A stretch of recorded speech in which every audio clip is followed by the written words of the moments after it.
Have you ever thought about shaving your mustache and auctioning it off for charity? Because that would keep a mustache in one piece. Like in a Ziploc bag. I've seen. So there's this guy. What's the name of that dude from Michigan? He's got with the huge butt that does. Clint Eastwood. No, he's got. Matt, you know what I'm talking about? He's like Is a social media. Is he from Michigan? Oh, what's that guy's name? I know what you're talking about, but I can't remember his name. It's some social media thing. This guy's got a bajillion followers, and he shaved his mustache off, and he had a headshot of himself. And he Does this count as the interview? He glued the mustache back on, and he sold it.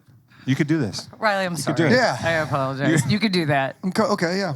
I think this is a lot of good think tank options here. So as soon as you walked in, it's kind of funny. Hey man, this table's wet, or did I draw myself with that silver Sharpie? It's wet paint, I think. No, it's What is Sharpie. that? I get excited. There was a Sharpie? lot of stuff to sign, and What was going on in just moments ago? Yeah. Okay. When you first walked up, there was a conversation about gluing Holly's bangs to her forehead. Well, and is it because you know you were like, okay.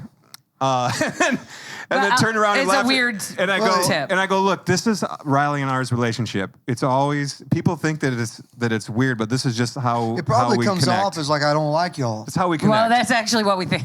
but I like y'all a lot. We like you And too. I'm having fun right now. Oh, we good. are too. We want to talk about Australia, though. Can we talk about Australia? Yeah. Okay. This is your show. Right? No, I don't know. What the hell y'all I want? don't know. I'm just here. I don't even know why. I'm having a weird day today. Australia, yeah. Australia, down under. Down under, Did you yeah. get the accent yet? To talk in the accent? These are me mates. Oh, see, you did. That was good. Yeah, it is good. Did you have to Spent do a lot of time over there. shoey on I stage? cheated. You did? you had a Now, brand new first boot. off, I did have to. You don't have a choice. They would chant, and then I'd kind of like let it fizzle out, and I go to the next song, and then they just chant again, and They're not letting it go. no. So I brought a new boot, This is smart. I feel and like I put this- a cup in it. Yeah. Oh, that's even a step Wait a further. second. Yeah. Wait a second. He's pretty smart. We heard about new boots, but this is one step above. Well, I'm pretty. I mean, this is what pretty show bright. business is. Yeah. You're like, I'm giving you show business. But man, you should see my face. I was like, oh, so gross. Like, I sold it. I do think you're a pretty good actor. We've talked about this before because you can never. They don't watch this down there anyway, right? They won't see this. They'll never see it. They might. No one listens to our show. Yeah. Let's be honest.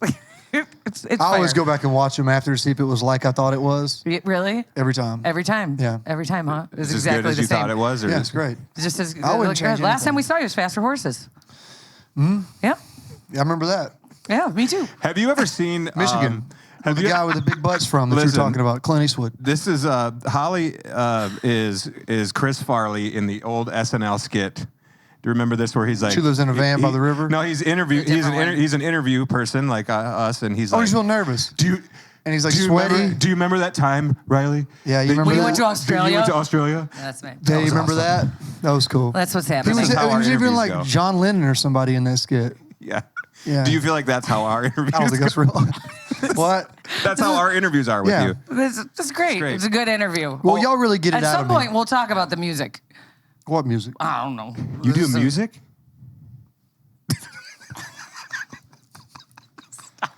It's so mean. What? You have questions? I want to talk about Duck Blind Nashville. Oh, Lord. Because Thank God. it's the new venue. It's a new venue. Everyone's doing the Broadway thing, and Duck you're like, no, Blind. I'm doing Midtown because that's the cool place Yeah. to That's be. the new. See, Yeah, he's no, always on the cutting edge. Okay, seriously. I think it's cool that it's not on Broadway. To me, like that's where I do. that's where I hung out at when I started going to town. Used to play at Whiskey Jam, which was in Winters, which is where that bar is now. Yep. And it's cool to like see a lot of like up and coming artists come in there and kind of get their start playing in the same Yeah. stage I did. We left that stage pretty much the same, but upstairs is a good place to like watch ball games and think about shooting ducks. So it's still Losers. So Losers, and it's connected to It's the duck connected. line. Yeah. Okay. Because I like that you made sure to keep like the integrity, like the It important does. I mean, stuff. because that's a special place to a lot of people. And Nashville's growing so much that you can't help but have all these, old historic venues and bars getting torn down and big, really nice stuff getting built. But like, you want to keep that kind of like a hole in the wall, honky tonk, local hangout Yeah. kind of feel. I really appreciate that because so many times you're like, no, why would you change it? I I But didn't then say it this like is that. Yeah, I know what you mean. I do remember going to Winners and Losers back in the day, 10, I don't know, probably more than 10 years ago, and going to Whiskey Jam on a Monday night. And now Whiskey Jam has gotten so huge that it's downtown. Yeah. Did you play there when it was?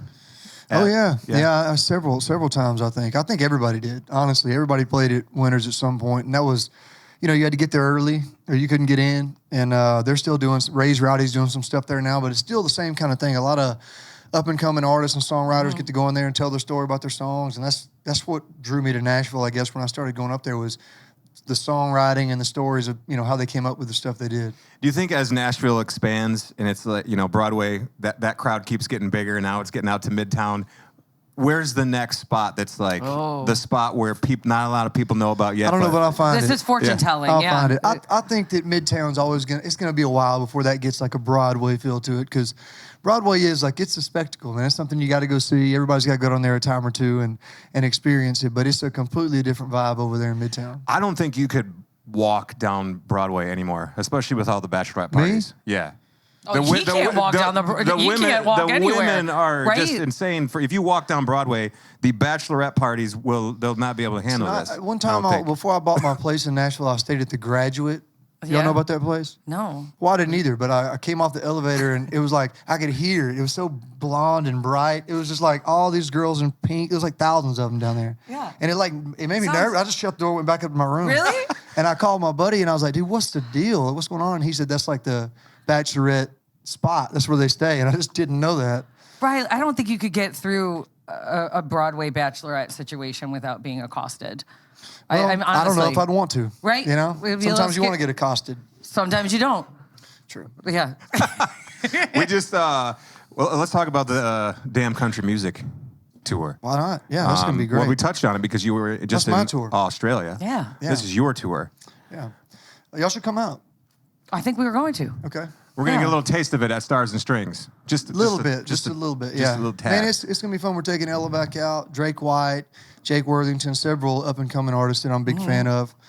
And, this year has been great. All the shows are great. It's nice to have a new album out when you're going on tour. So it's going to be a lot of fun to see kind of the fruits of our labor this year. We went all over the place, a lot of new places. And that's one thing I never get tired of is playing country shows. And there's going to be a lot of them. I love that Drake is back out him. because, if you don't know his story, he had a stroke, right? Yeah, I don't know if it's like common knowledge, but I'm sure there'll be like his story coming out at some point in a place where people can find it. But it's a really, really inspiring. And I was a fan of him from when I was a kid. He grew up 10 minutes from me in Hooks Bluff, Alabama. So really, really enjoyed him for a long time. And now we're really good friends. And it's great to be able to take him on the road and see him kind of back at it. Now, do you think that you'll have music, like you'll write music with him while you're on the road, maybe? Because I find it interesting that you have songs with Ella, but maybe... Well, I haven't been on tour with Drake yet. Okay. Perfect. I got a song with Luke Combs when I was on tour with Luke. Perfect. Ella was with me, so we ended up with 2 songs from that. And now I'm sure... one reason I like to take people out on the road with me is for that reason. First off, people I'm a fan of, people I want to hear play live, but also people I can write with. Yeah. Where do you feel the most inspired to write a song? Is there any particular place, or is it just kind of random? It never happens the same way twice, it doesn't seem like, but I definitely get most of my inspiration from being back home. On my farm, life just seems to move a lot slower down there. And, my family's in a lot of the songs I write and those values in a small town. And between that and sitting in a tree or in a duck blind, that's kind of where I get most of my ideas. There's been a lot of hunting talk so far because we're in hunting season. You're big hunters. Hunting season right now. Yeah. I don't hunt, but my husband hunts, so I hear a lot about the hunting stories. For him, it's like Christmas. Yeah. What's your bucket list hunt? Have you had it yet, or is it still thinking about something? Well, it took 4 years for me to get an elk with my bow in Montana. Really? And I got one this year. So that checked a big box for me. That was a lot of fun. And that's different than any other kind of hunting because it's so physical. You're hiking in and having to hike out with this big giant animal and everything. Plus elk's delicious. At this point, I just like to get about 4 days to sneak off somewhere and hide. I don't care what it is. Yeah. You're like, I don't care what I'm doing. As soon as this interview's over and the show's over. Yeah, fair enough. All right, well, we'll let you get to the show and get you out to the hunting blind. Appreciate y'all. Riley Green at Stars and Strings with Audacy.